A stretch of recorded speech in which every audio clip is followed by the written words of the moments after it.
Welcome to Composers Play Roundtable. Today I am joined by three legendary composers: Bobby Prince, best known for his work on Doom; Lee Jackson, best known for his work on Duke Nukem 3D; and Kevin Schilder, best known for his work on Heretic. If you haven't seen my previous episodes of Composers Play, I recommend you check them out on my channel. And don't forget to like and subscribe. My fun part was playing cymbals in marching band. There you go. There you go, yeah. Smashing that thing right in front of your face. Yeah, right in front of the face. Right, hang them right in front of the ears when you're finished crashing them. Yep. Yep. I had that, plus I was in the flag section in Longhorn Band at the University of Texas, and when we were in the stands, we stood right behind the entire row of 32 tubas. Nice. So it was nice and loud, right in between the sousaphones and the student section. Mm-hmm. So. But you don't care at that age because it's just all like, yeah, it's fun and it's loud and you don't think ahead. You don't think ahead. Yeah. Oh yeah. That's cool. You're into marching band stuff. I did that too in high school. Played saxophone for many years. Oh, and cool. Yeah, and then I taught band for a while too. So I read about that. Did you do drum corps? I did a private group called in Milwaukee, and we did like one thing where we did a sort of a drum corps thing, but nothing extensive. No. Kevin, you and I have never spoken.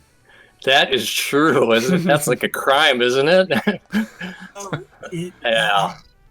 I watched your what you did with Scott, and I went, why did I never contact you?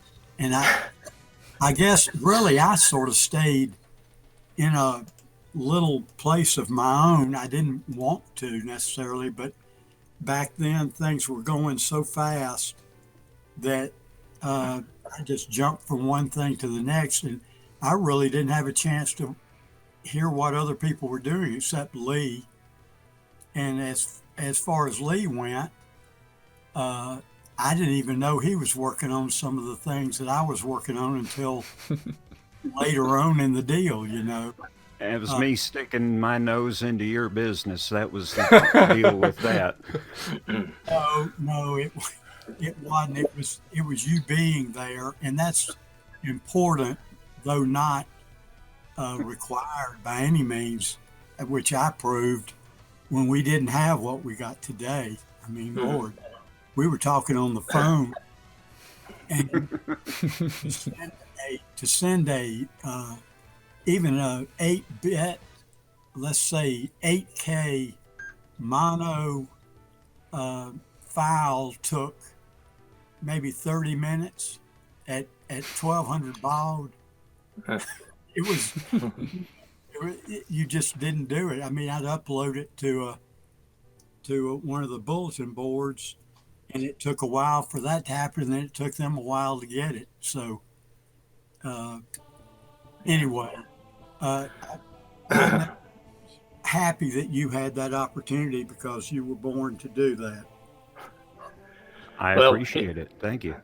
Hey, Bobby and Lee, I just want to say it's so great to talk to you guys. Better late than never, even if it's been some time. And sorry for your health issues, and I hope you both are going to be doing better soon. One of the things I was hoping I could get out of this, and you said it right away, Bobby, it's just like you described exactly where I was at, I think at the same time, of like, I thought, why didn't I get in touch with these guys? Why weren't we talking to each other? And I realized, well, I was kind of in my own little bubble there. I mean, when you dive into the game production world, it's like off you go, and it's like this is all you can really think about doing. And it's not like you'd hop on the internet and send an email off to somebody, because that wasn't even going on or anything. So that's kind of part of the explanation, I guess. Oh, it is definitely, and no social media, nothing that ties people together so easily. Today it was, you made a long distance call, and they weren't cheap. Yeah. Oh. They'd break the bank on you. So Bobby, I'm curious. I know with Lee, he has a music background and was playing instruments and things beforehand. Were you a musician before the computers and technology and game stuff got in there, or did that kind of lead to your music coming out? I was a musician from way early days. I started playing the clarinet, I think, in the first grade. Awesome. I hated it. My mother loved it. Oh, really? And the band director, who ended up being my band director in high school, he was young and just starting out at the time. He told my mother, well, he's sort of bucktooth, so the clarinet Yep. instrument, and I wanted to either play the drums, the trombone, the saxophone, I mean, any other instrument other than the clarinet. But I really cannot remember not hearing the harmony to things that people were singing and not singing the harmony, even when I was just at my earliest remembrances. People would look at me funny, like, that's really neat that you can do that. How did you learn it? And I said, I didn't. It just came to me, it comes to me. Wow. And, okay. I fought the musician, unlike you, Kevin. I see you got your degree in it, and I got a degree in psychology, and then a later degree I was going to actually go into get a master's in music, but there was too much catch up to go, and I ended up going into counseling instead because I had that psychology undergraduate. But all this time, from the very early days, I got with other guys to try to play stuff together. And the early days of rock and roll, there was a lot of that going on. Everybody wanted to play guitar, Mm-hmm.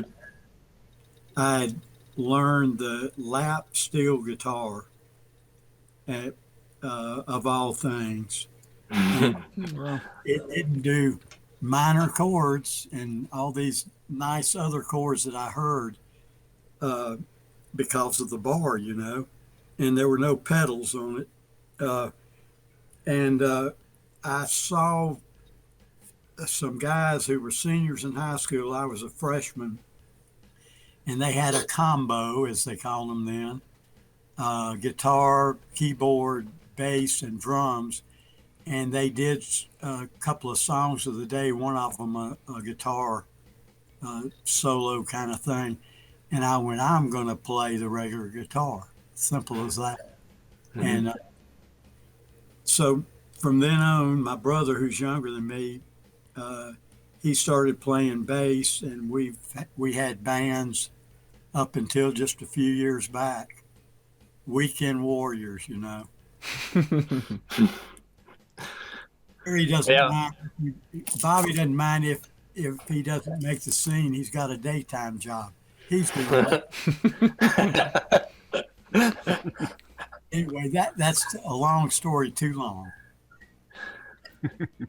Yeah, that was actually one of the questions I was going to ask you guys, because you all came from different backgrounds, and with Lee, it was the marching band, and as well Kevin, but blues, that was with you, Bobby, and then with Kevin again, you were a marching band of rock, and it's amazing you all brought your your musicality to all the soundtracks you did, and I think that's really cool and unique, because these days you don't really hear that in video game music, not to the to a certain extent, but with your scores that you did for Doom and Heretic and Rise of Triad and Duke and all these other ones, they're all very unique. So yeah, I think that's kind of cool. What I've been told nowadays, a lot of the stuff that's being done is undercurrent music. Mm-hmm. That's what they're going for. They want the stuff that you see on the screen, on the big screen. And that's what I've seen that's what I've heard when I've watched my son play over Twitch. It's not melodic stuff. And when I sat down to write a song, first thing that came to mind was a bass line. Then after that, what was I going to put on top of it? It was going to be some sort of melody to go over it. I didn't think of an undercurrent type of line. I thought some sort of melody that wasn't going to get in the way of gameplay, but at least it was going to be a melody of some sort that would go along and describe something. I mean, not with Rise of the Triad. I mean, that was a unique situation. But with Duke stuff, those were descriptive, and especially so with Shadow Warrior stuff, descriptive songs. But try and be melodic, and I'm not seeing so much of that nowadays. I think it really leads to the question of what the role of music is in a game, period. And depending on the type of game, it can change around a bit. And coming from a conventional music background myself, you needed melody, you needed harmony, you needed rhythm. So many things going on because you wanted to construct a full song experience. And when I started on the game music, I'm like, well, what is this going to be like? I mean, and I remember one of the first mistakes I did was I overcomposed. I thought I was writing a symphony or something like that. And when I put that in the game, I'm like, this is ridiculous. People are going to like burn out on this so fast. So because you had sort of a dynamically remixing experience in a game, you never knew what was going to be going on the screen. I felt like you needed to drop back a little bit, enough that you weren't going to like cover over the visual experience and the game experience, or make people's fatigue their ears by hearing something. The music wasn't the star of the show.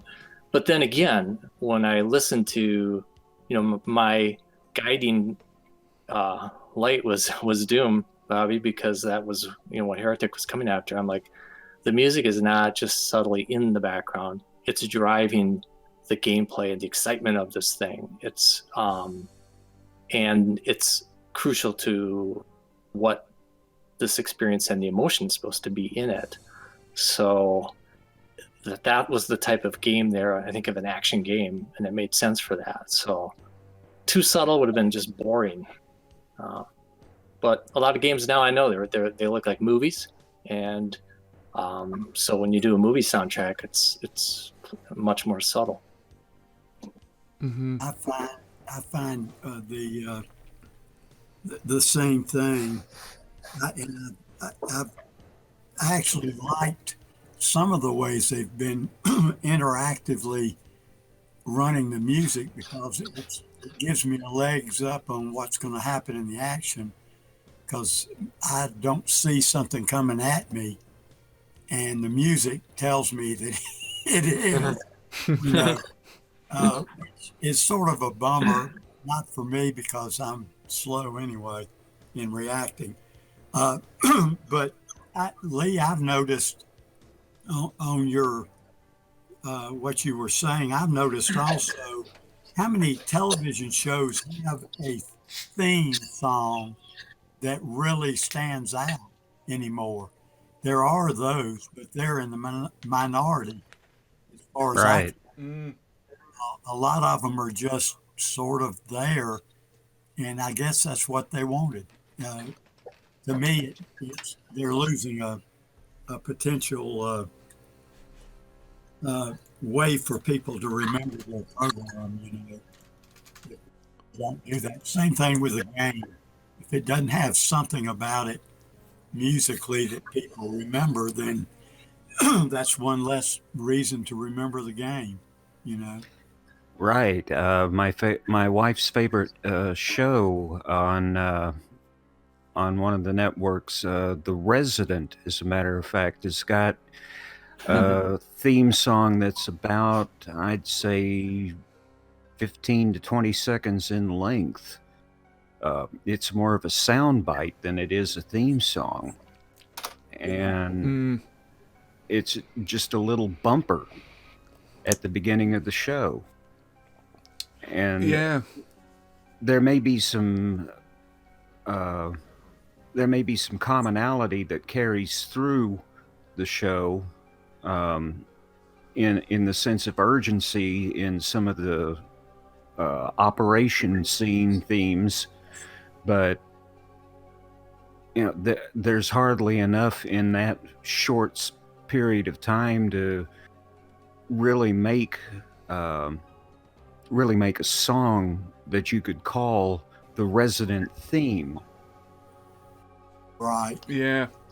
I think it's a good point, because I'm looking at like one of my favorite TV composers, Mike Post, and he's done like Quantum Leap, Magnum PI, A-Team, Law and Order, all these real catchy kind of themes. And then you listen to like modern TV shows like Breaking Bad, where it's a 5-second small amount of harmony, and it's mostly texture and sounds and to kind of set the scene.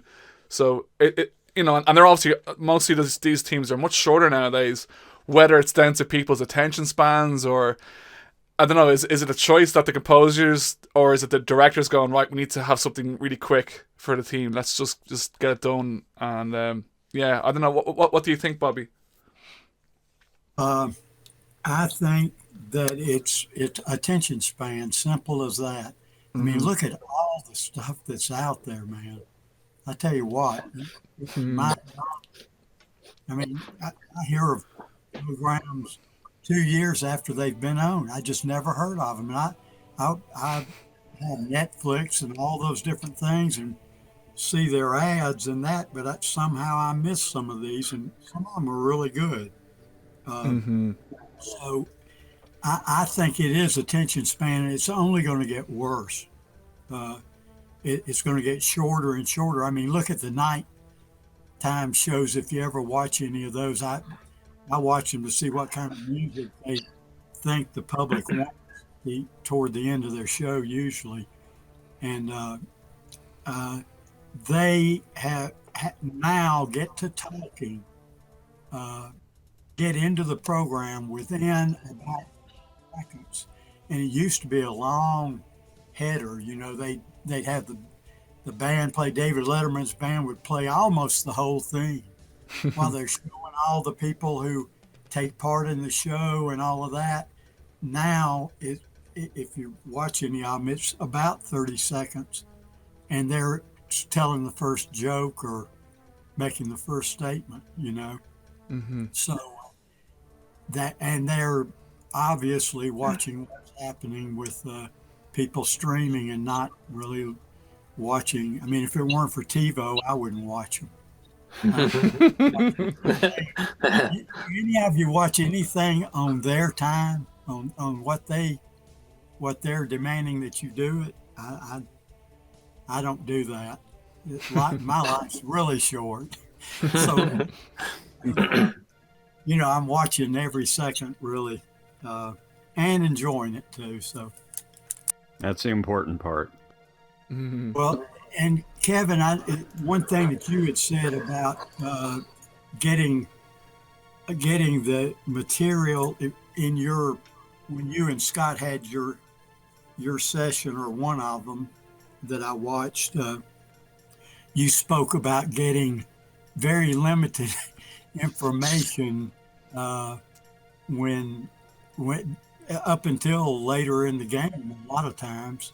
And that reminded me of, I had a truck I had set up for mobile recording back in the day, and it had a 16-track recording capability. And I thought, boy, aren't I in high cotton, as they say. Yeah. I parked it over. My parents were older, and I was sort of helping them out, and I parked it. I would drive it over into their backyard and run an extension cord, and that's when I first started working on Commander Keen. And they would send me via snail mail their artwork, and that's what I basically got my musical ideas from. And it actually worked out pretty good. though being the first thing I'd listened to Nintendo, but I'd only owned a Radio Shack Trash 80 Model 1, a computer I built myself, with second a color Radio Shack clone that some guys designed out in California, and they sold the board. And then PC was the next thing when I wanted to get into it.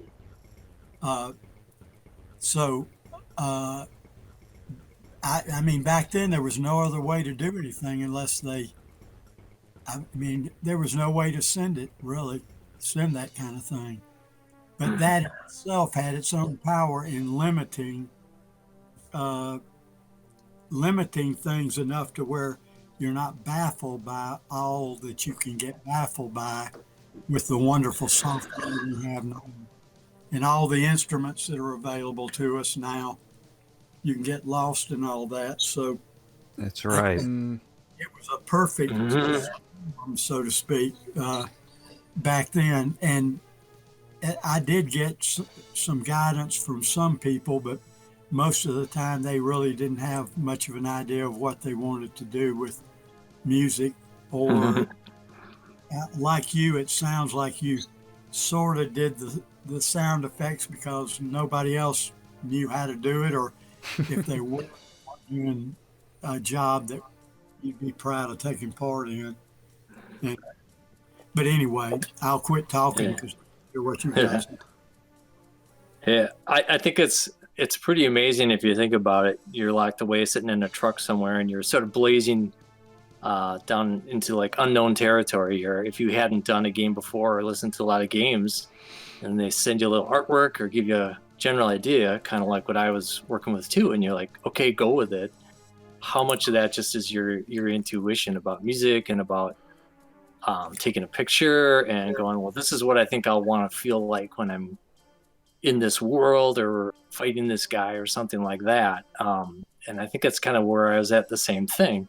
But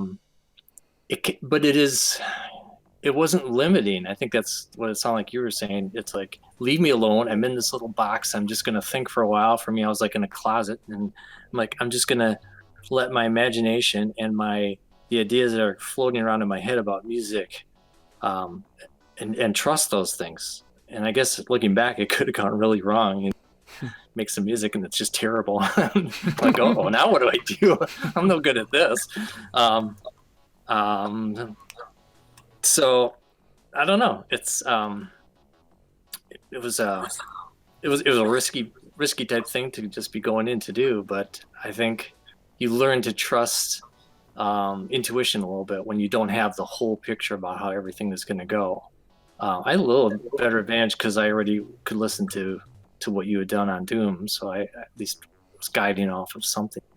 Just curious for you, Bobby, I guess since you mentioned it, I think if Commander Keen was the first project you were doing, did how did you find each other? Were you advertising yourself as, I'm a musician, I'm looking for work on video games, or did they somehow connect with you? I won't beat a dead horse because I've told this story before, and I won't answer your question, but it basically, I was on both CompuServe and Prodigy because I wanted to try to meet up with other people that were using MIDI to make music. I was doing backtracks for my brother, and of course then polyphony was king, and it cost money to buy the things that would even do 8 voices, much less 8 instruments or anything. And I got on the boards and just would, if I knew an answer to a question, I would respond.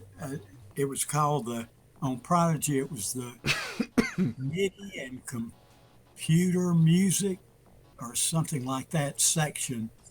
And there were quite a few people on it. One day, a message comes on there, just a general post and it's from a guy named Scott Miller, and he says, I'm marketing some computer games, and I need someone to do music for some of these games, and please send me a message, and we'll see what happens. See if we can't work something out. And I wrote, and I thought, this is probably a wannabe. Now, 2 weeks before, I had downloaded the original Commander Keen, and I went, these guys get how to do a game.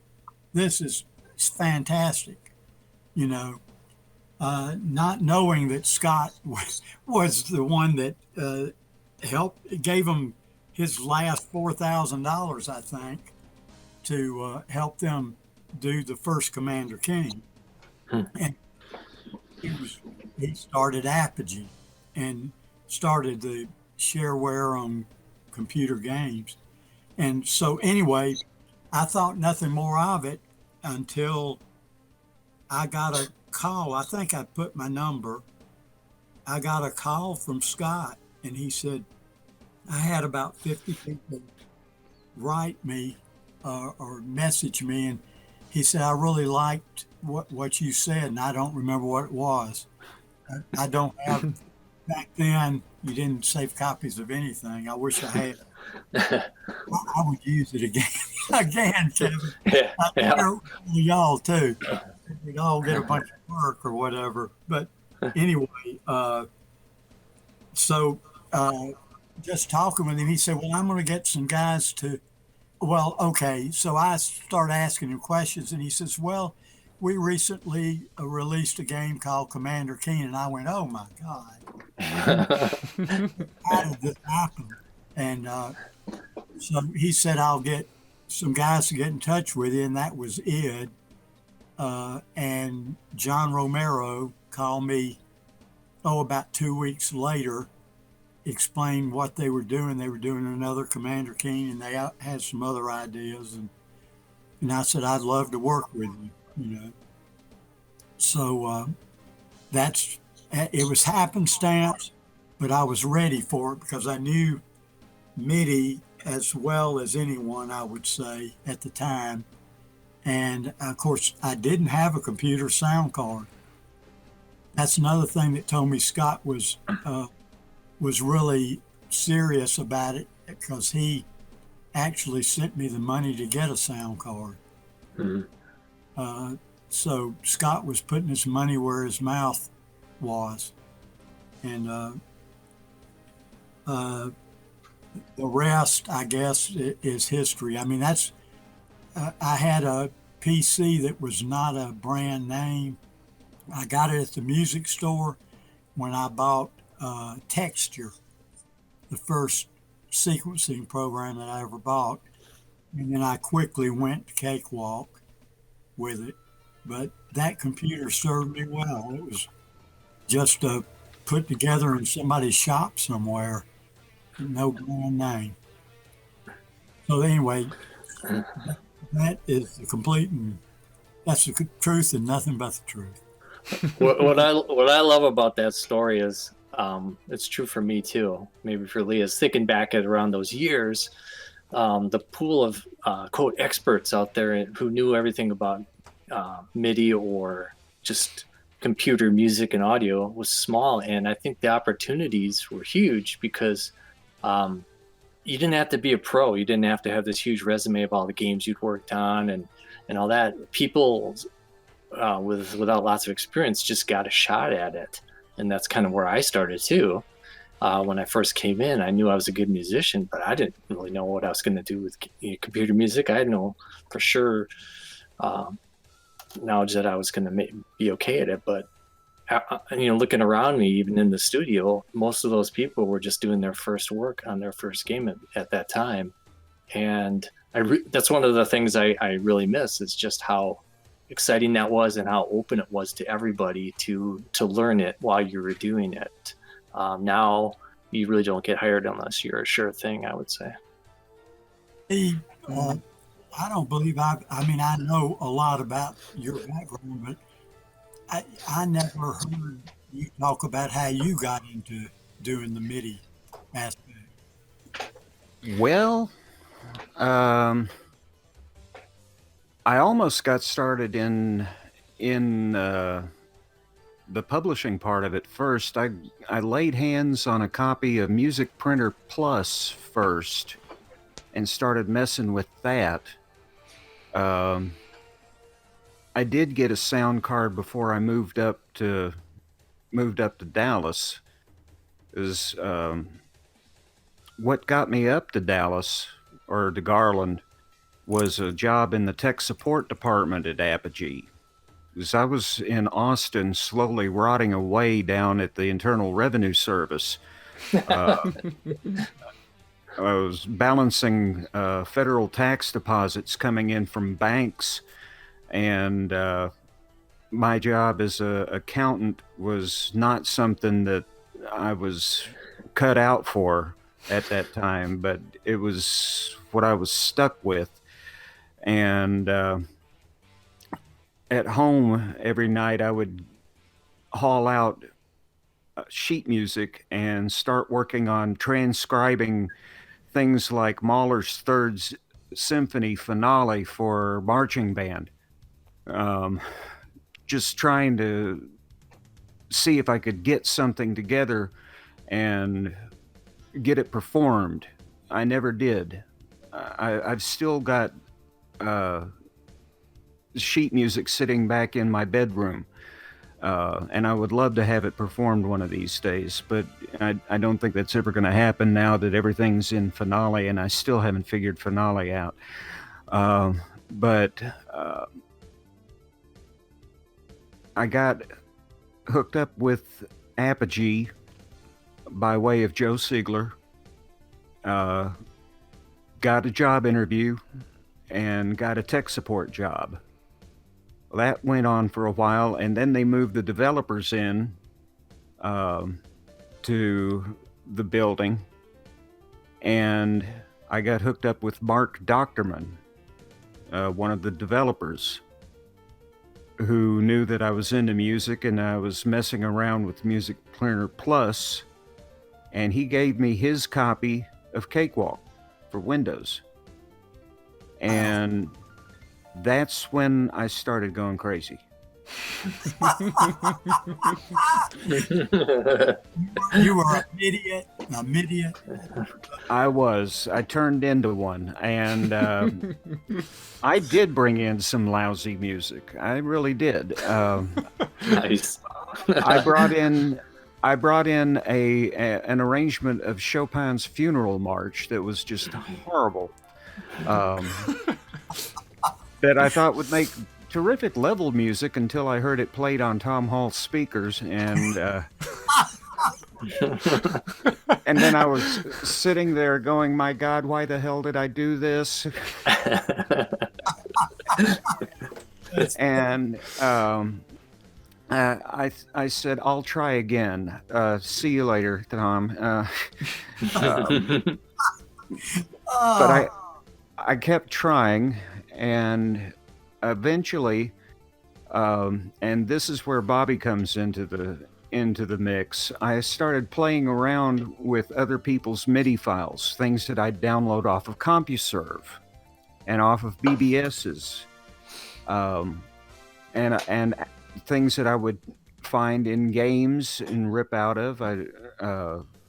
And just look at how they were done. Visually examine how the MIDI files were done, how they were put together. See how the velocities were taken care of. See how the volumes were input. Compare it against the Cakewalk user manual. Spent a lot of time in the little bitty room in the main house studying the big manual. I think a lot of people use that room for manual study back then. Unfortunately, you can't do that nowadays because it's all electronic. But there was a lot of learning going on with that stuff. I eventually started playing around with one of Bobby's pieces. It was the Apogee fanfare. He had a nice, cheerful fanfare. Bring.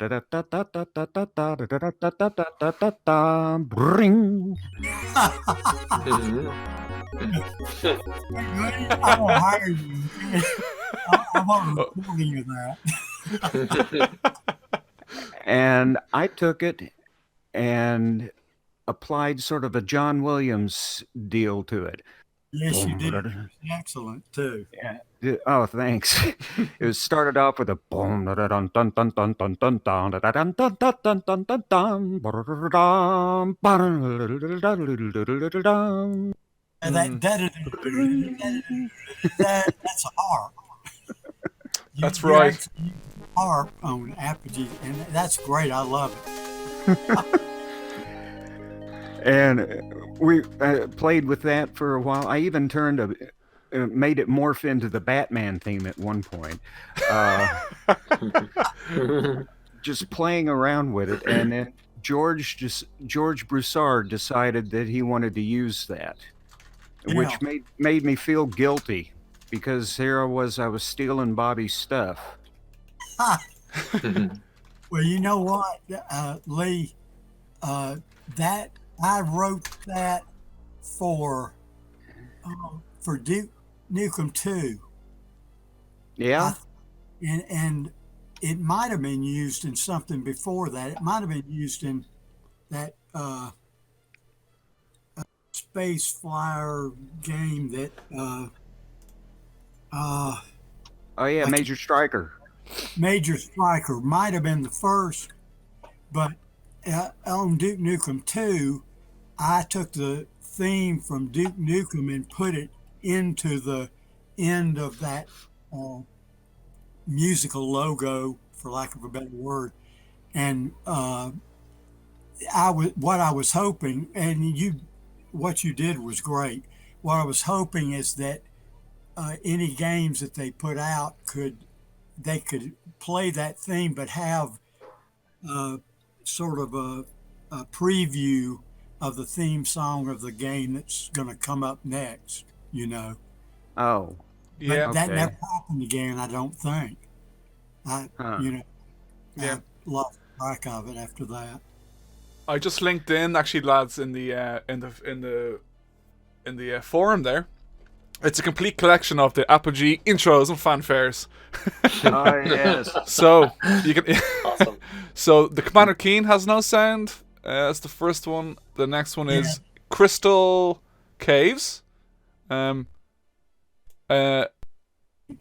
and there was no sound in that, I don't think. No. I think it was probably a pew pew pew pew. It is. Something like that. Yeah, PC speaker. That's thanks to John Romero. He wrote what made those sounds, and it was really a good idea for that little old piezoelectric speaker. Yeah, I remember it well. But yeah, somebody took that whole thing, made a timeline out of it, and it ended with something that I did for Stargunner. I took the theme song and made a rock version of it that George Broussard found entirely incomprehensible. I mean, it was a and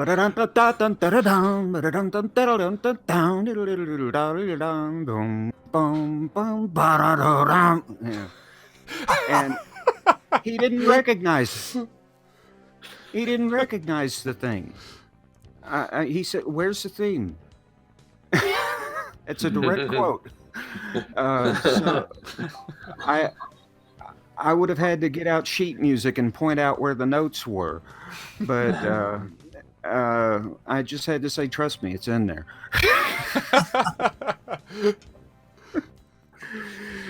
But the story of the theme, its evolution. It's a great story. Yeah. Kevin, did you have a song that didn't work in one project, but they loved it for another one, not necessarily the same people or the same team, because I had that experience actually in Doom, the song Doom. I realized that the sound card could do a do kind of a sound. Mm-hmm. It was also a so it actually goes doom like that. Oh. And they Carmack hated it in the first Doom, and I stuck the second one, and he loved it. Wait a second, Bobby. Yeah. Bobby, your first appearance of the theme came up in that math game. Oh, really? Yeah, Math Rescue. Yeah. Karen Crowther. Yeah. And then in Hocus Pocus. Really? I didn't know it was in that. Wow. It was that early. Wow. Yeah, that was early. so wait, so you wrote that, you're like, this is it, it's good, and it fits Doom, and then Carmack was like, no, not this one, or what? The Doom, the song Doom, well, I called it Doom. Yeah. It's like Doom. But anyway, yeah. And you know, the thing about the debacle of a sort that music was used that I never really intended to go into the game, but I didn't choose the music. They chose what they wanted. That they put some of the sound alike stuff in there. I got to thinking the other day, first of all, I wouldn't have been upset if somebody had used my music on an 8-bit synthesizer card. I mean, I'm going to sell a lot of those, aren't I? If I'd have recorded it on a CD, I'm sure a couple of people might have bought it because it's not exactly the quality. And of course, people hear versions that people have redone with different kinds of instruments, and it takes on a completely different kind of a sound. Yeah. But anyway, the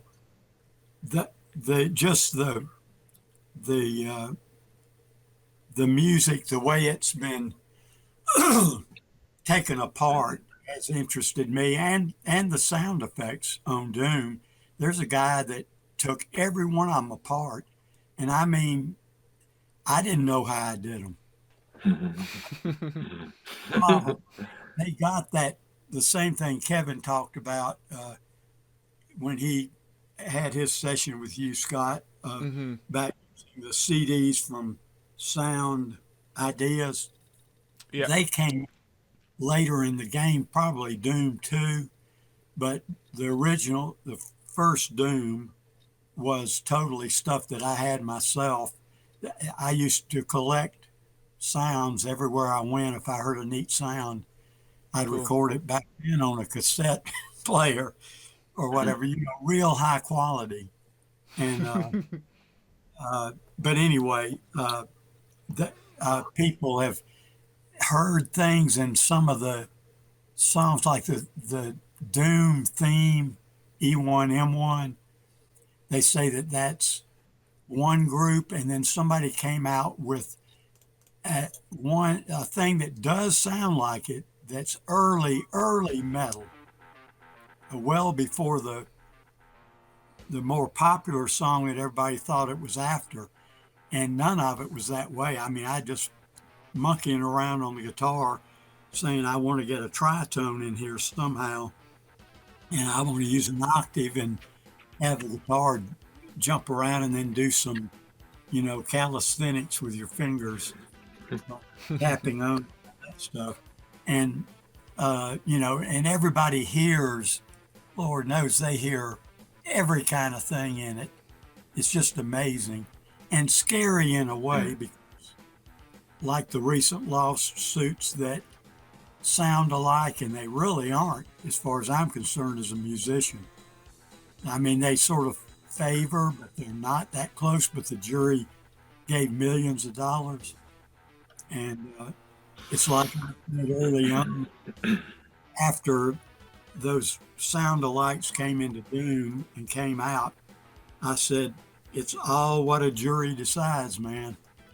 It's not anything but that. And it can be scary because they can decide, that Mary Had a Little Lamb sounds like the theme from Doom. And and it is. Yeah. Oh, yeah. That's crazy because I know people. Well, I've done it too. You can deconstruct music or sound effects and go, wait. I know where that's from. That's something we had that happen like with artwork where we saw games come out and you're like, what? Because it was actually plagiarized artwork from some other people working with us. But to me, that kind of jumps like to the whole thing about how you compose.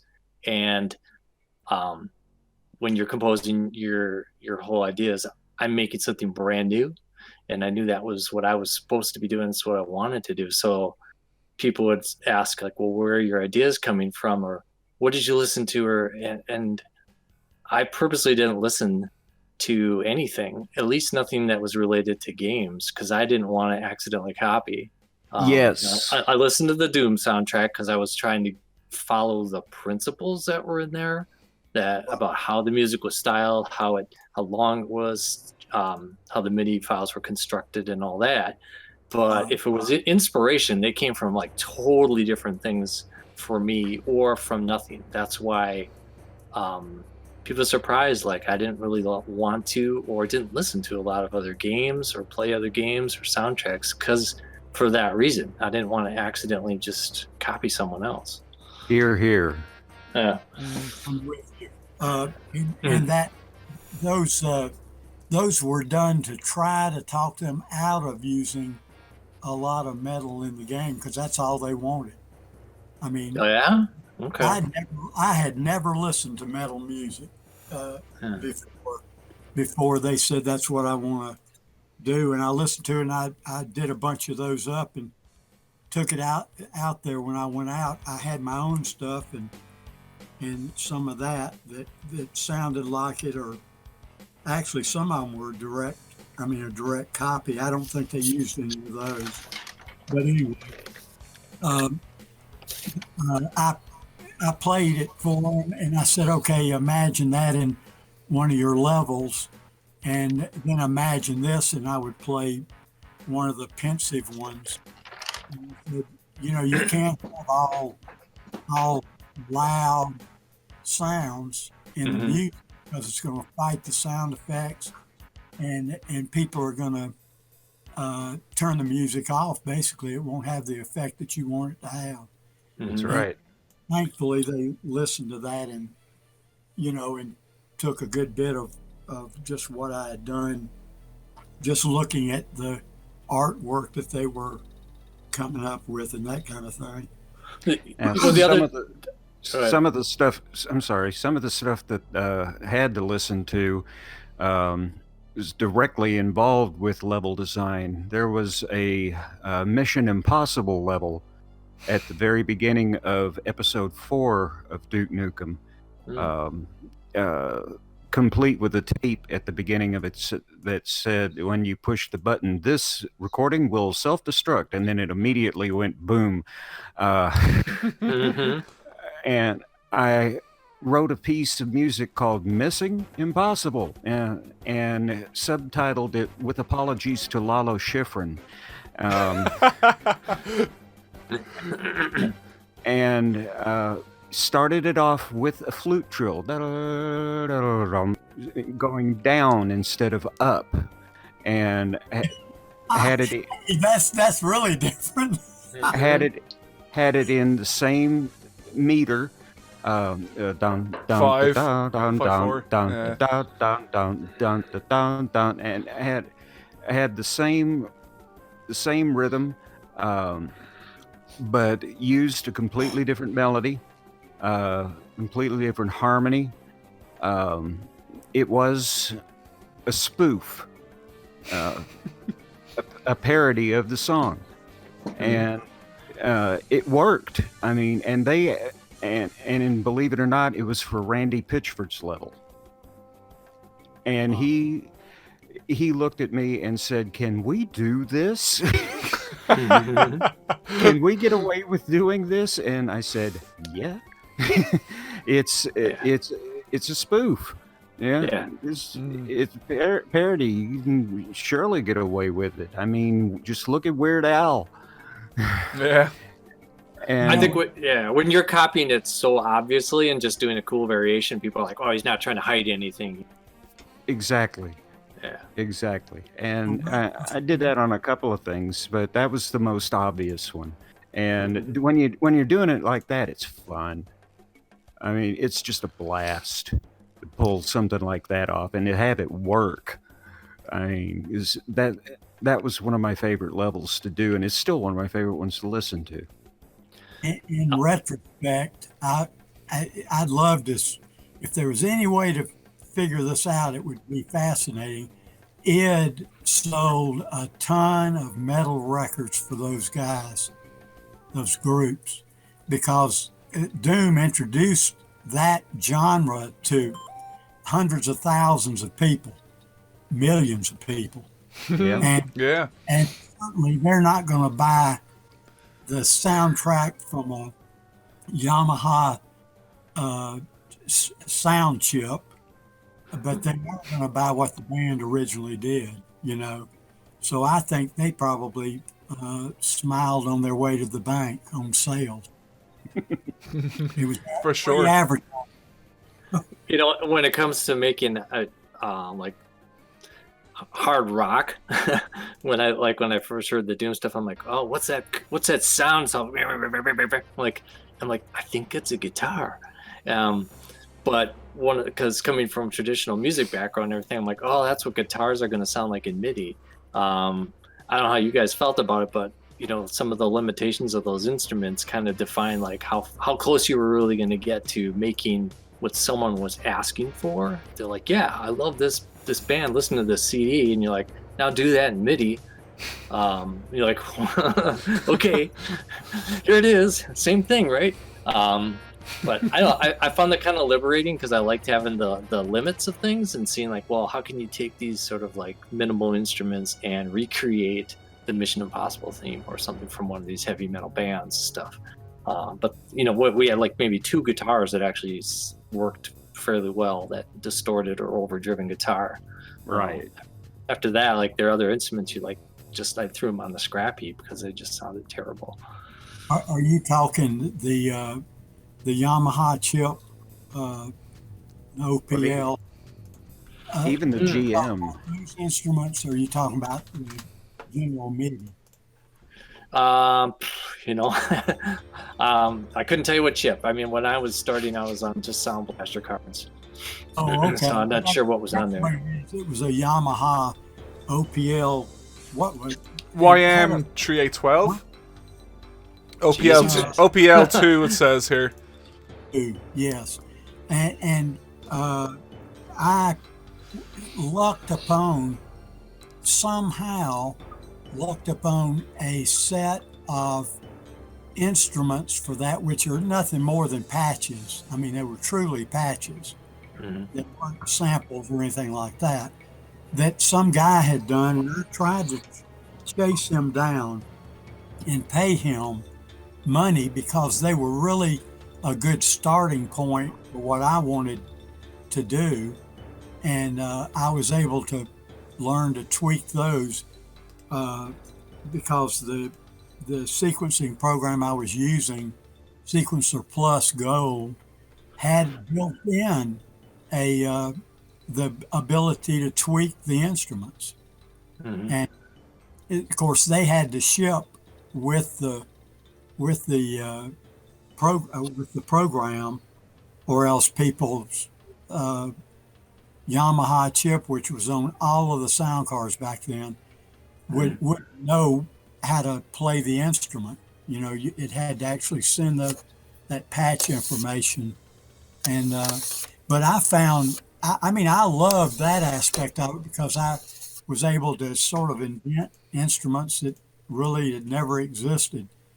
Although you could get mind boggled by it too. I mean, it had so much potential. Oh wow! I had no idea you could do that.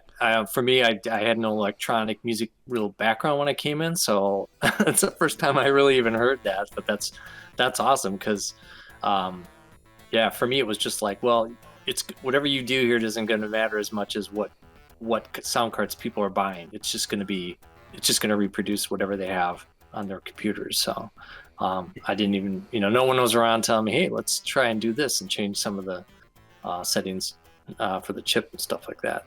So you were working with the general MIDI patch set then? Yep. All right. When General MIDI actually started being supported by the sound card folks and all that, playing our MIDI sequences that were written for the Yamaha chip were extremely laughable. I mean, because I had bastardized to be able to get 9 melodic voices, I think, you had to put it in melodic mode, and if you put it in percussive mode, the drums took up some voices whether you liked it or not, and if you could call them that. But so what I did is use the melodic and then bastardized some of the instruments to make cymbals and all that. But when it became General MIDI, the snare drum that used to go like that, make the sort of a snare drum sound, went titu titu titu titu titu titu. Yeah. The first time I heard that, I went, "What in the?" It was hilarious because nobody ever complained. Is the weird thing. It seemed like anything you did before CDs was like you could be in for a big surprise if somebody had like just a totally different sound card out there. We tried to test them out on all the main models, but every once in a while something would come across and you're like, oh my God, how are we gonna fix that? I can't rewrite this whole song here, but somebody's got some weird sound card out there. That is where we had fun with Duke Nukem. Oh boy. That's where the E-MIDI fun came in. We had 9 different sound cards supported in Duke Nukem. Oh, yeah. And how did you test for all those? We put 9 different sound cards in a computer. There you go. Wow. Yep, and wrote commands so that one MIDI file would support all 9 different sound cards. We came up with our own specification called E-MIDI. Mm-hmm. And I have a cat trying to take over my microphone now. But then you got a slightly different sonic performance out of each sound card, right? Yes. I mean, on one sound card, I had to flip the square wave and the sine wave. I think it was the Ensoniq sound, and whatever Ensoniq called their sound card at the time. Had to flip those two because they sounded so bad in the default mode. But we supported just about all of the major ones that were out there at the time. The only thing that we didn't support was Roland GS because we couldn't support SysX. And I mean, I begged Jim Doge to put SysX support in so that we could put the GS support in there, but he just wouldn't put it in. I don't know why. It must have been some sort of limitation of the Apogee sound system, but we wound up getting general MIDI support and very extensive general MIDI support with Duke Nukem, and got it with the shareware version of Shadow Warrior also. The end result was if you play the MIDI files outside of Duke Nukem, you get the wrong sounds. You have to you have to rip out all of this extra stuff that's in the MIDI files in order to get them to sound right. Either that or listen to somebody recording the sound, recording things properly. And you and Jim were ahead of your time by a long factor in doing all that work, man. I was in awe of y'all's sticking with it like you did to do what you did.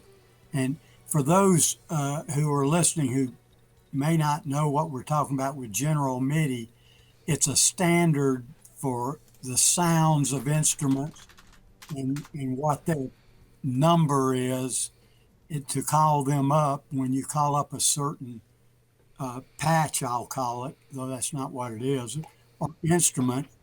You can bet that the piano will be at location number 1, and the guitar will be at a certain number, and there are what, 255 of them, right, Lee?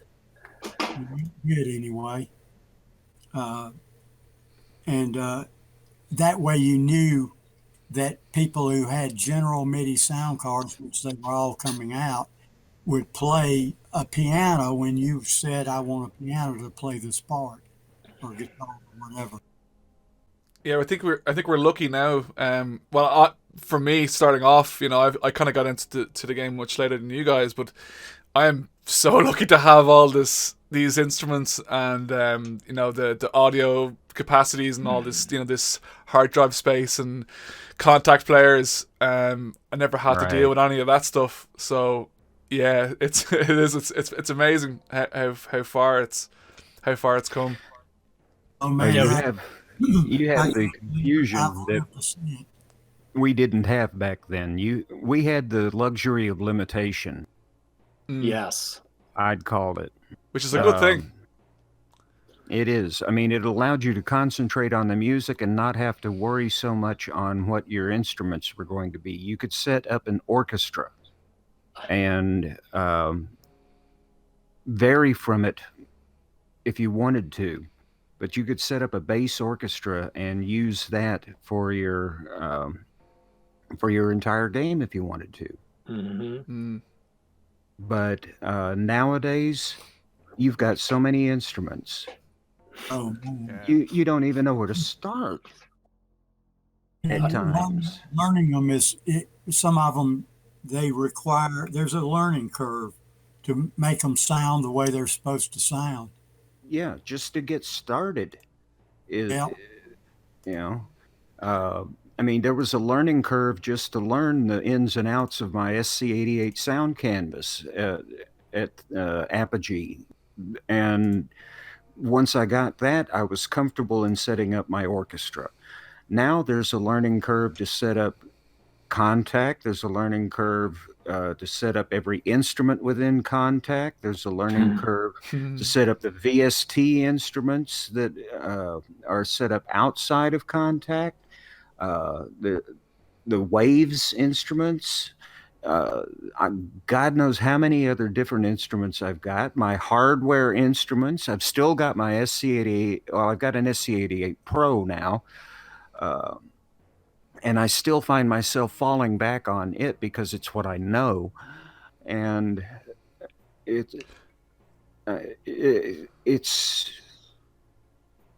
time consuming on a level that it's hard for most people to understand who haven't dealt with the simplicity of just having a few things, like the simplicity of having a guitar, a bass, a drum set, and a harmonica, for example. Compare that to somebody who's got a full DJ set and a rack mount set of instruments and someone else working stuff front of house for them. There's a complete difference between the two. And that's what we're dealing with now. This is exactly one of the questions I was going to ask from you too, and now I've got my answer, I guess, is how you felt about the time when the composing moved outside that realm of MIDI and general MIDI. And for me, that was one of the hardest moments I had. I think the first big thing I got was like a Kurzweil rack mount, and I pulled up a sound, and I'm like, oh, that's pretty cool. And then I saw there like, umpteen different parameters I could adjust on it, and I'm like, how am I going to decide? How am I going to know what the perfect sound is for this thing? Kurzweil here too. And I just got stuck on that and realized, for me, I liked working with some boundaries, hand me this and let me be creative with what you've given me. And that's what the general MIDI instruments felt like to me. I got that, and I could focus on composing music with what I had before setting up instrument patches. I found myself just losing so much time just trying to select this new band or orchestra of amazing new sounds out there. And it paralyzed me for a while, and I was like, how am I gonna survive in this new composition here? Because being a more organic musician playing saxophone, like, you get one saxophone, you make the music with your skills. You don't have to like keep pulling parts off of it and things like that. So electronic music, especially nowadays, I think if you approach it wrong, you just get lost in that part without ever getting to the music itself. Yeah. So true. Yeah, it's quite frustrating as well. You could spend, I mean, I was working on something today, and I just spent so much time loading up samples, taking its time. Nope, that's not the right one. Loading up another one. No, that's not the right one. And it's just like, oh man, when's this gonna end? But it's satisfying when you do finally get the result. But yeah, it's. And the fun part on top of it is, when do you stop buying samples? Never. Yeah. Yeah, it's definitely a disease. It's like you just can't stop. You have I have a few string sample libraries, and by a few, probably 5 or 6, maybe more actually. And it's like I see one online, and I'm like, oh, I have that, but I have it 4 times already, but I still want it. You can never have too many. No, Never. No. That's the curse of, I guess, electronic music, electronic sounds, because thinking about it, an orchestra is still an orchestra. It's the same traditional instruments, or like a jazz band or those kinds of things. So I think if I'm composing, I try to like tell myself I'm just going to stay with the original types of groups, and then make the song, and then worry about tweaking something that doesn't sit right as far as a sample or whatever later. But I think I had to get over this idea that there's the perfect sound to find out there, and I'm just going to tweak it, and just say, no, just don't do that. Just take something basic, create a great song, and then if there's something really bothers you about the samples you're using, get back and tweak those later.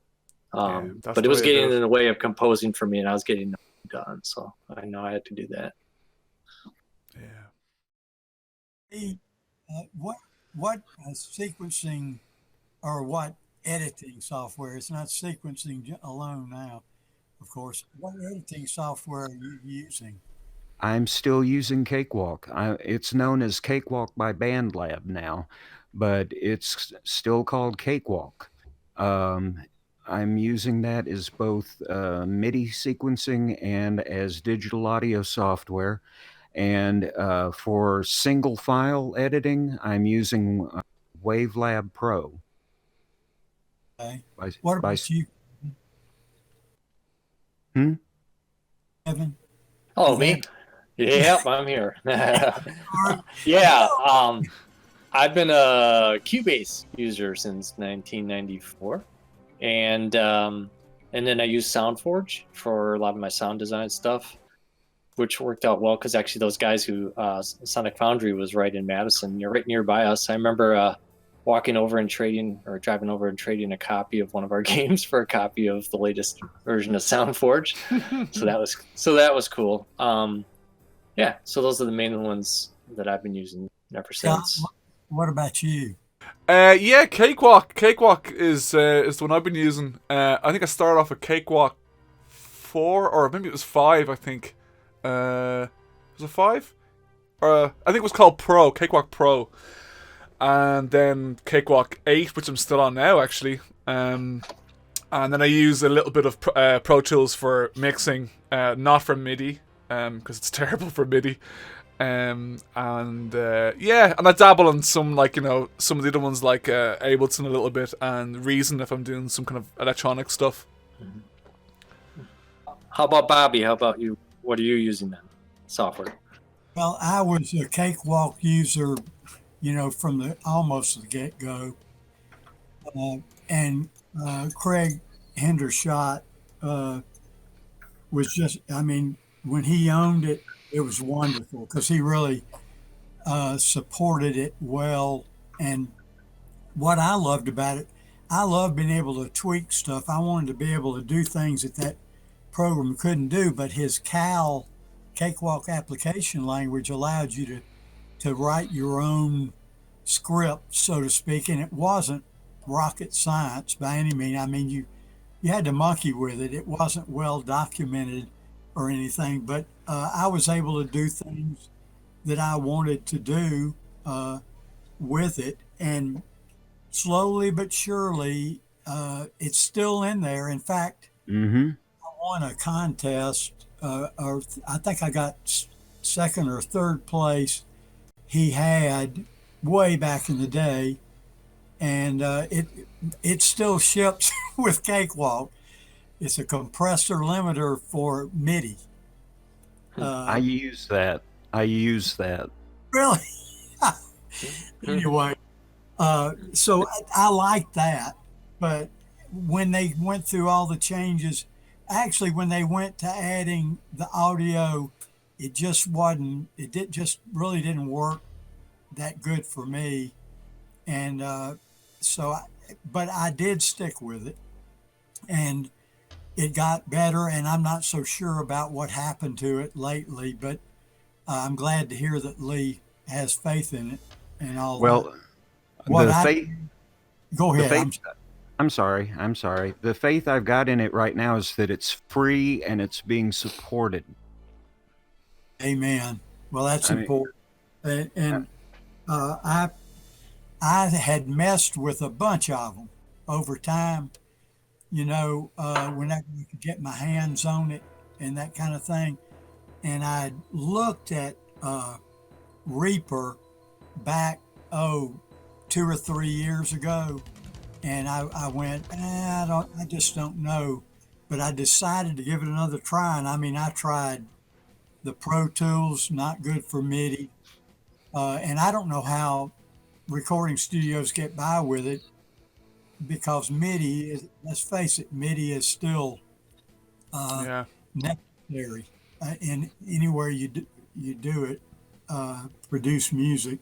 But so I gave it another chance, and it is scary as hell because it has such power. It's just not even funny.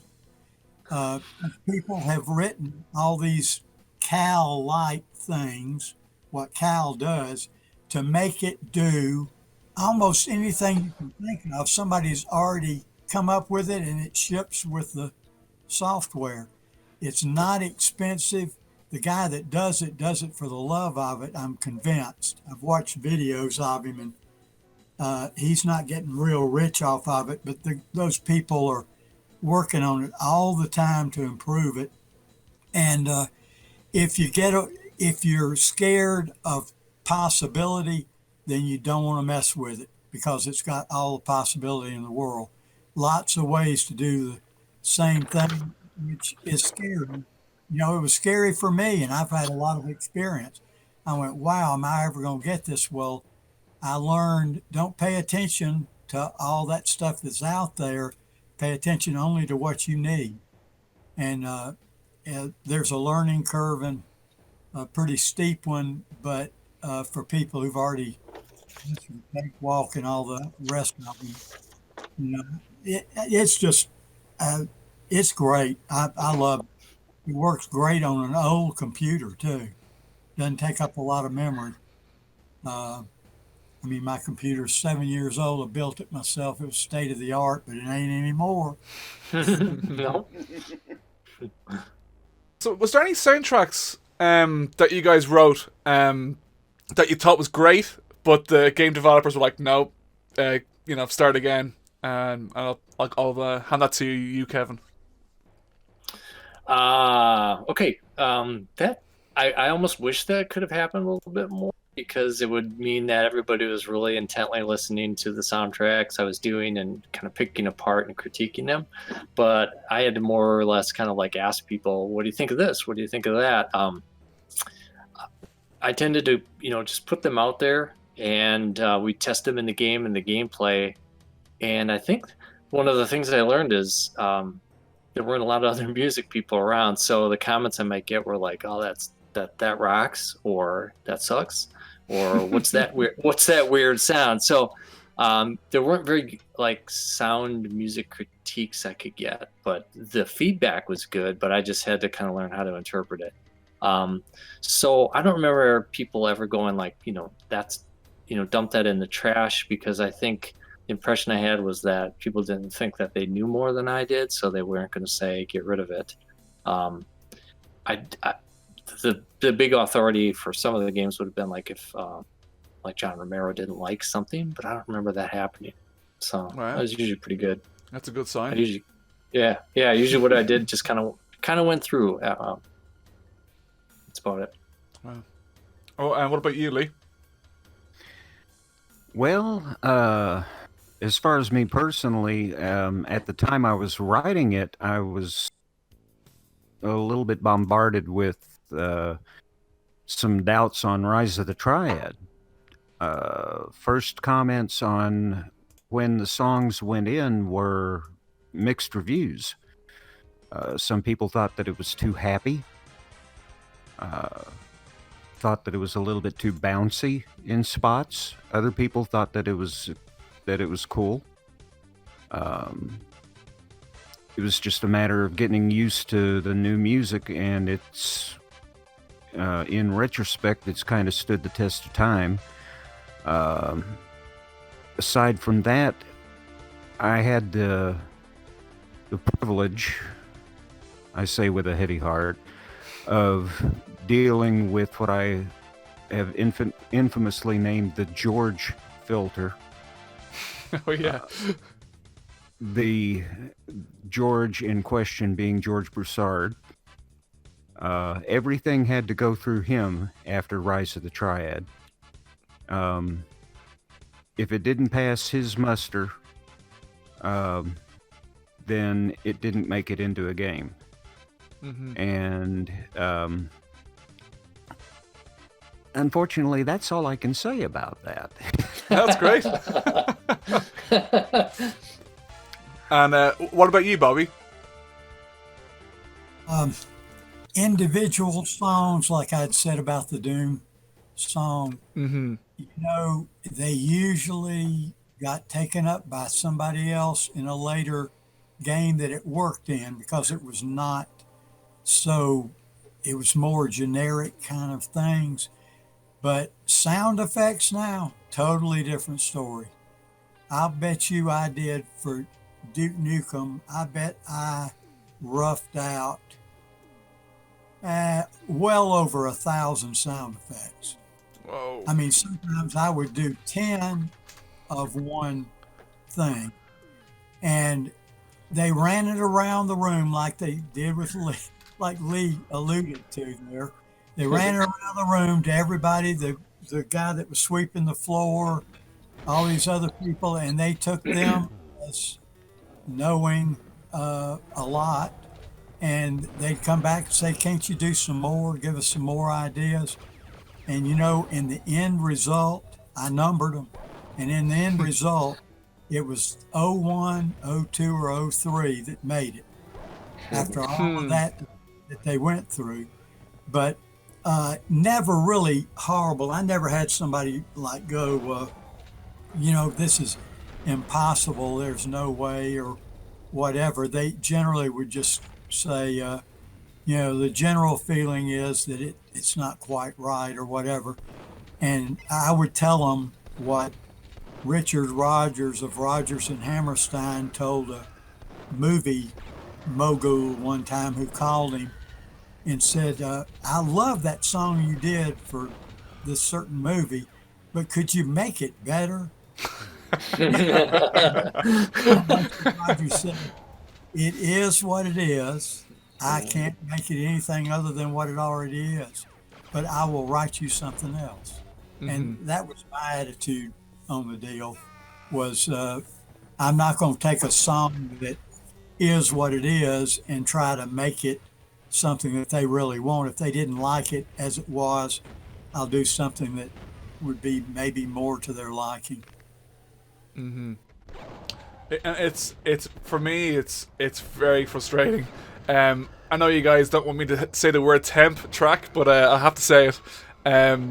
You know, you get a project, and then the leads of that game, or or director, will be like, yeah, I want to have the music like this, and they get so attached to it, and it's so tricky to win them away from it. So yeah, I don't know. It's one of those things where I'm like, I just like let me just get a fresh palette. Don't listen to anything.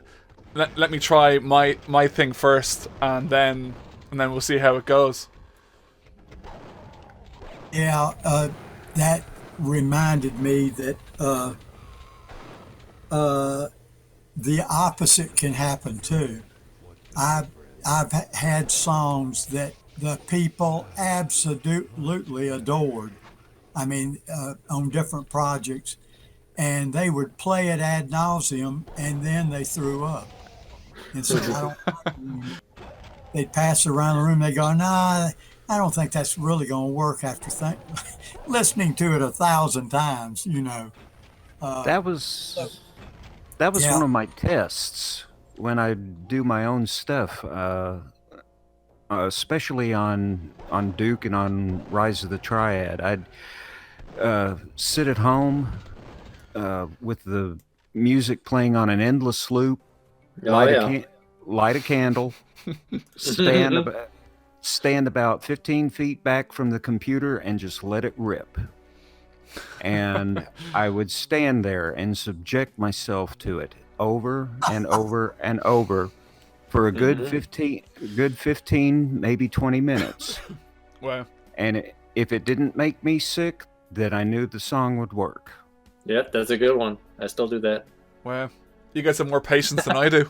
Yeah, you just put on if you could stand it just rolling in the background for a while and it doesn't bother you, then it's probably pretty good. It's a good test, actually, yeah.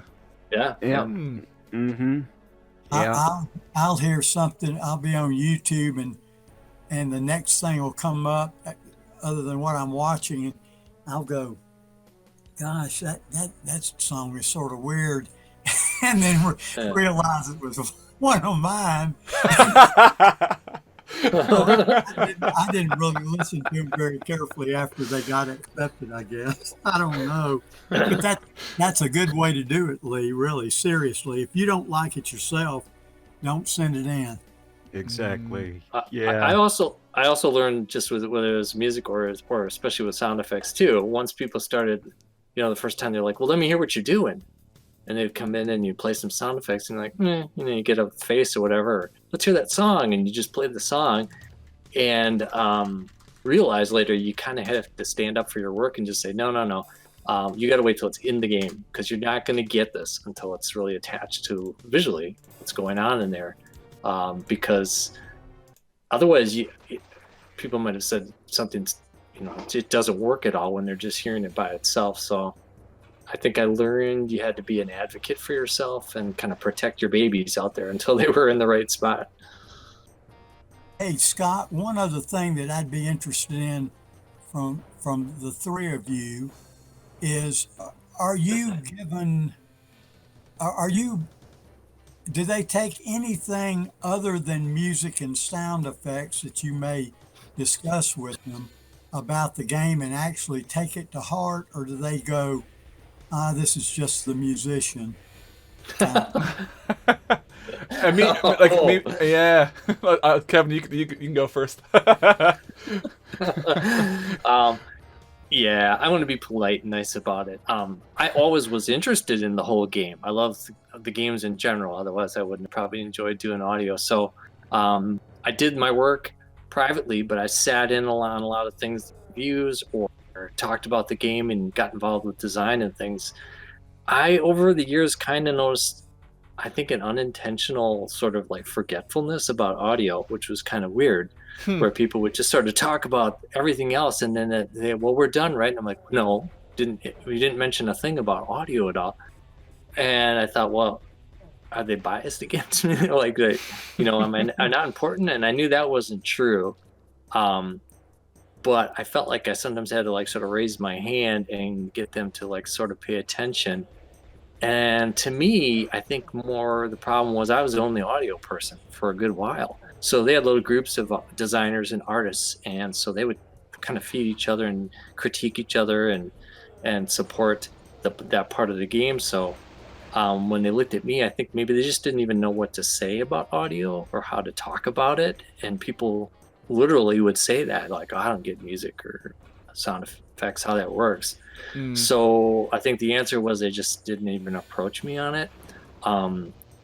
And sometimes it felt like maybe that's why I couldn't get them to be more interested in talking about it and paying attention to it. I don't think it was ever like a mean thing like, oh, you're just a dumb audio guy. You don't matter about that. Sometimes it's say that, but I fortunately at least had the chance to move into different areas of my game career, where as a creative director and then a project director. So hopefully that legitimized my opinions on a lot of other things besides just audio. Yeah, it's interesting. Like, I mean, I'm only new to the audio kind of scene. I've been doing it a little bit, and and it's different now because a lot of other developers are very aware of audio. I mean, they could be level designers, but they know their stuff pretty much. So they'll always have input, which is great for me because I know I understand how audio works and how to use certain plugins, inserts, reverbs and delays and stuff. But if someone hears something and it's good to have another extra pair of ears to listen back, and usually the guys that I work with, they're really good. They pick out stuff that I would miss. So so in that sense, yeah, I'm but as I said, I'm quite new to the video game sound effects, and it's a cool area. I love it. I've been doing it a little bit, and I'm hoping to get into a little bit more of it. But it's definitely doing music the whole time is great fun, but sometimes you just gotta clear your mind and do something that's not music related, do something that's completely different, which is sound effects, and it really is great fun. I'm kind of the opposite. I absolutely hated doing sound effects. At least you're honest. I could never wrap my head around pulling some of them off. My strength was in voice acting and voice directing. I'd get together with one of the guys that we hired to run the board at a recording studio, and I would direct the actors that we'd hire and try and get the best performances out of them that we could. I'd also try and throw in some lines in addition to the ones that were given to me by Scott and George and the rest of the team. I'd also do editing on lines that would come in from Lonnie Manella, or from John St. John, and from her. Ones that eventually came to me, Bobby did most of those originally. In the later games, I did some of those, and in Shadow Warrior, I had my own stuff coming in from John Galt. But on top of that, I'd also walk around and stick my nose into things and come up with other lines, suggest stuff. And one of my most famous contribution is the suggestion to use the line out of the Rowdy Roddy Piper movie, They Live. That one line there that Duke is best known for was my suggestion. Oh, yeah. I've come to kick ass and chew bubble gum, and I'm all out of gum. That was you. That was me. No way. That was me. I came in and suggested that one day, and they said, hell yeah, we're going to use that. That's amazing. So the voice acting part was my favorite, and I even got in the booth and did some voice acting myself on some stuff.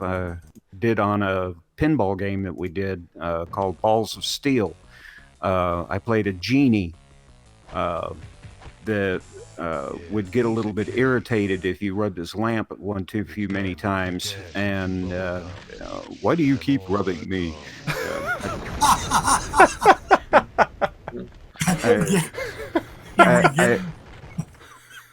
I pitch shifted myself down, things like that. Just had some great fun with that part. Played the fat commander in Duke, circuit down. Oh, nice. That's awesome. Just love to get into that part. That's how I interjected myself into things other than music. That's cool. I had the experience of both sides of it. In the early days, working with Ed, they listened to most of the stuff that I suggested and, in fact, took me up. And they had finished the Wolfenstein manual. And I said, do you mind if I read it? No, read it. No, we're going to send it off today. And I started reading it, and it kept saying Germans, the Germans, this, that, and the other. And I went, guys, you mean the Nazis? Because a lot of Germans were not Nazis.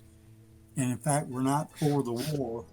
I mean, if you say Germans, it's going to offend a lot of people, Oh, okay. So they went and changed it. And I think they tried to do it grossly, and it came out Nazi dogs instead of, or Nazi shepherds. Instead, they had to go back and correct that, I think. But that actually saved them a lot of money because, wow. Actually, there might have been an uproar in Germany, and they sold a lot of that game in Germany after they took the swastikas out. And yeah. But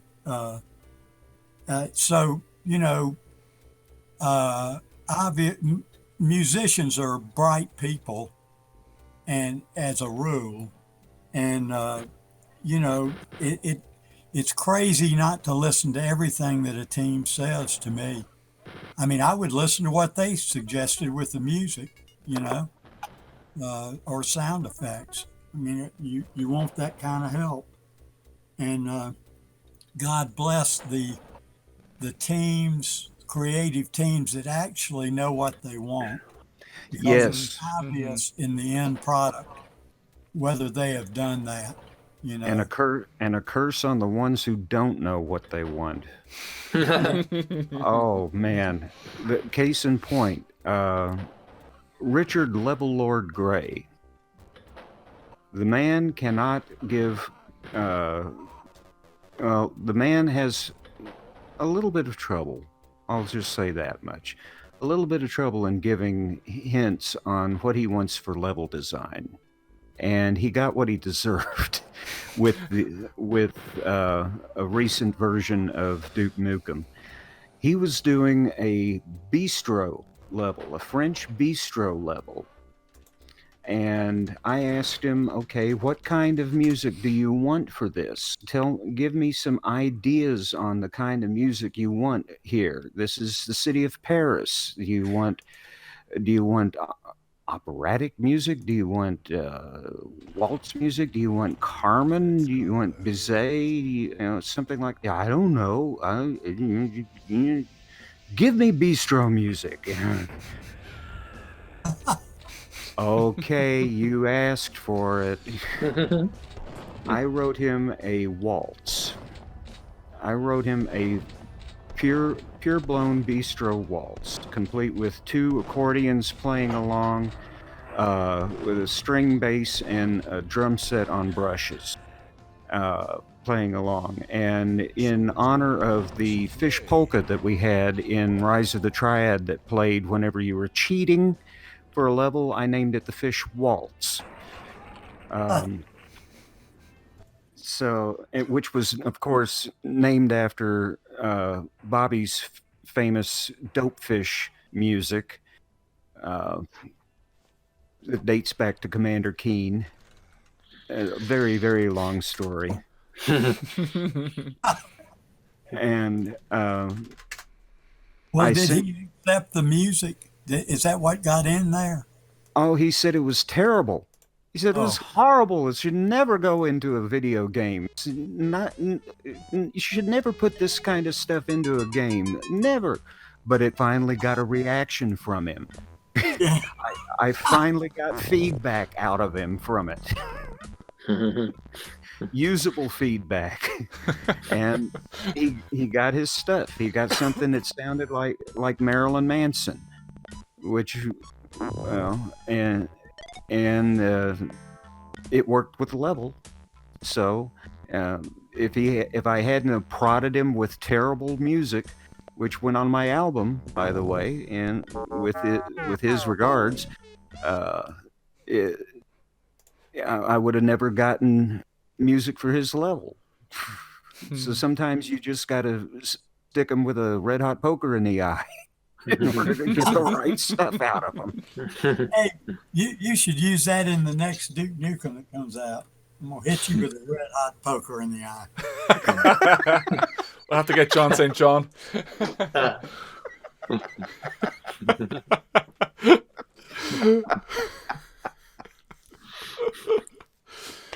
Name a song after it, yes. So let's see here. What are your best moments in your career, whether it's music or whatever else? I'll go with Lee first. Oh man, best moments in the career. Best moment in the career had to be when Rise of the Triad started going out, and people started buying the game. Just watching the responses come in. Mm. I mean, that was one. I'd have to tie that with the first royalty check that came in from Shadow Warrior. I mean, I didn't get a royalty check for Rise of the Triad. I just got a buyout on that, unfortunately. But I got a royalty check on Shadow Warrior. Rise of the Triad was done as an independent project. I still own all of the copyrights on that. Fortunately, I can do whatever I want to with it. Nice. But Shadow Warrior, different story. I got royalties. So Lovely. Those were very nice. I'd say those were the 2 best moments. And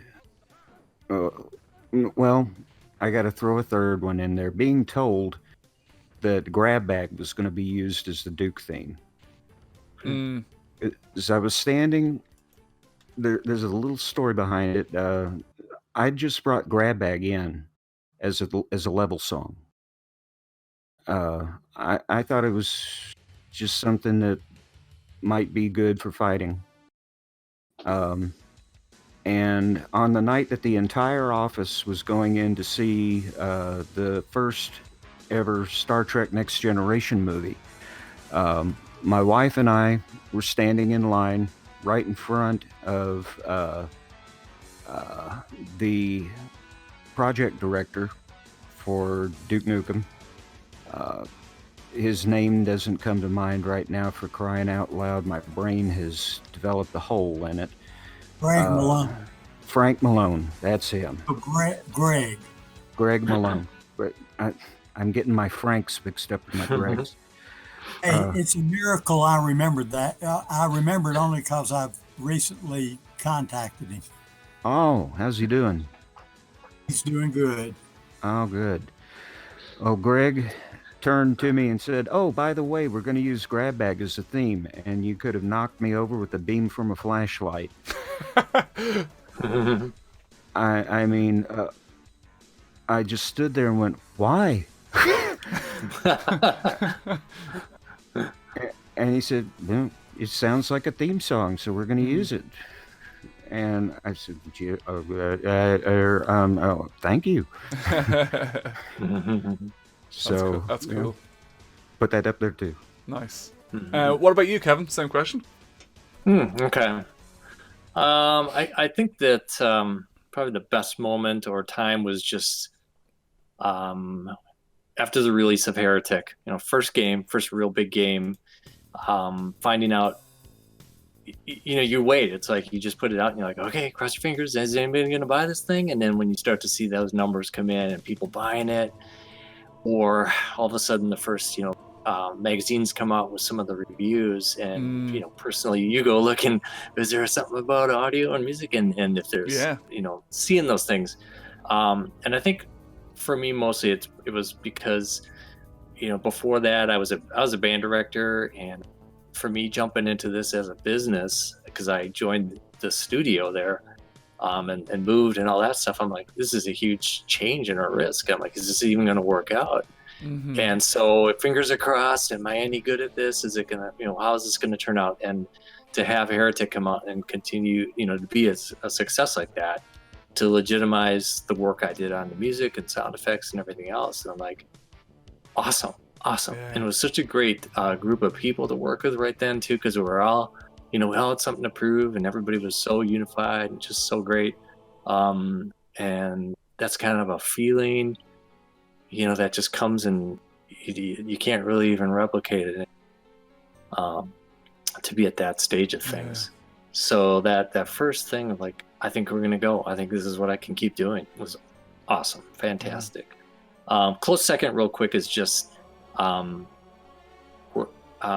was a co-project lead for Jedi Knight 2, Jedi Outcast. Oh yeah. And right. For me, just professionally, even beyond audio or music, that was really a great moment too, because of how well that project went and how good I felt about what I was doing in it and what part I played, and just about our team and everything else like that. So there's those moments where you just get that huge satisfaction about doing something that turned out so well. So those are the main ones I remember. That's cool. And what about you, Bobby? I would have to say projects that I worked on that the people really had the love for the project, because I did. If I couldn't come up with that, I wouldn't have worked on it, honestly. And the early days with Ed, when we worked together on Wolfenstein, everybody, what a cohesive group at the time. It was before the money hit. Some of the guys didn't even have a car. Wow. And we worked in an apartment that had a loft or an upstairs kind of thing, and we'd throw the floppies, the little 3.5 meg, the small ones, were 3.5 inch, were they? 3.5, yeah, that sounds right. Anyway, we'd throw them upstairs, and they'd throw some downstairs. Y'all look at this, see what you think. And they would take a break at least once a week, one afternoon a week, to play Dungeons and Dragons. And it was fun watching the interplay and all that. And so Wolfenstein was really special, plus getting them to record some of the sound effects that we use, like Shoestoffel. The one that ultimately got used, I'm not sure who it was, but Kevin Cloud, who was an artist, and he also did the manuals, wrote those up and that kind of thing, and other stuff too. But got Kevin to do it, and he goes, "Sure, Stuffer." We never let him live it out. I'm gonna go, "Sure, Stuffer." Anyway, we had a lot of fun messing around. They loved messing around with the equipment I had, doing sound effects and things like that, and goofing around. That was a lot of camaraderie and a lot of fun. Doom was similar, very similar, though. I don't know. They were sort of growing apart, I think, at the time. And I mean, the rest is history. I mean, Ed actually sued John Carmack, through the owner of Ed now. And thank goodness the jury did not hold him accountable for the VR stuff, taking some of that from Ed to his new, what he's doing new. But anyhow, but surely it just sort of fell apart, and it wasn't fun anymore. It really wasn't. It was almost like being in I guess a college fraternity during those times, and it grew to where it was just work, it looked like, and a little bit of fun. But anyway, and I've had that experience several other times, usually working with a single individual who was doing a game because he loved doing it, or she loved doing it, and you could tell the final product, everything came together. And that's why Doom has that special feel to it still, honestly, because even though it's an evil game, there's a lot of love put into it, And people were taking pride with every little thing they did. They wanted it to really be special. And the other really exciting thing about working with these smaller organizations and individuals is you can change horses in the middle of the stream and just keep on going and go a different direction, just without having to go through having meetings and going to the CEO to make sure they're happy with it and all that stuff. You can make those changes, and that's why Doom was successful again, because it changed a lot right all through the thing, up to pretty much the last minute. And I only wish that we'd had the power of the like the Unity engine now, the power of being able to interactively control the volumes of the music, the sound effects, and in game, and have the music change and morph and all that would have been a lot of fun to do with Doom. Other games, it worked some, I think, and I've seen them where it didn't really work. I didn't think it was that important, But anyway, those were the good times to me. Cool. I suppose the last question would be, like, what is your favorite piece of music that you've written for any game? So we'll go to Lee. Oh, favorite piece of music for any game? One piece. We get to pick one piece. Stalker. Cool. For Duke Nukem 3D. Yeah. Cool. Kevin? I think that first piece in Heretic, the Winnowing Hall. I think it's what. In Hexen? That's just. I don't even know my own music. My music didn't get names until they were in the game lots of times. So the first level of Heretic. Heretic. The docks. The docks. Yeah, cool. The docks. Thanks. Cool. Bobby? It's really weird that Lee said the Stalker, because I was just listening last night. For some reason, it popped up. There's one in Doom that I call the Stalker.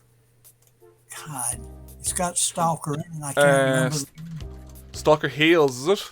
Or is it something Heals? Yes, the Stalker Heals. Yeah. I was able to get a Latin beat into Doom. So brave. It actually, it goes Latin. I love it. I was laughing last night just thinking that, because there's several other inside jokes, but that one, every time I heard it when people were playing the game, I would just laugh my butt off. You could make a whole show about inside jokes that we've snuck into our games. I'm willing to bet. There's definitely a book in that anyway. Yeah. Oh yeah. Yeah, I think that's it, guys. I think we can probably end on just thank you so much for doing this and for joining me. It's been really interesting hearing you guys kind of talk to each other, and I know you haven't really talked to each other. I mean, not Lee and Bobby, you guys have met, but it's nice to get you, Kevin, in here and chat with the guys and have you talk about some of this stuff, because it's, I don't know, for me it's really relevant and I love it, and I'm really passionate about this stuff, and it's really cool hearing your thoughts on this stuff. Thank you, Scott, for doing this and bringing us together like this. For me, this is like it's an honor, it's a treat, and kind of inspires me again to not only remember the things we did in the past, but what we could still do going forward. So thank you. Yeah, you're welcome. Thank you. Thank you very much indeed. You're very welcome. Yeah, your time is precious, and thank you for spending part of it this way. Yeah. Oh, thanks, guys. You're too kind. Way too kind.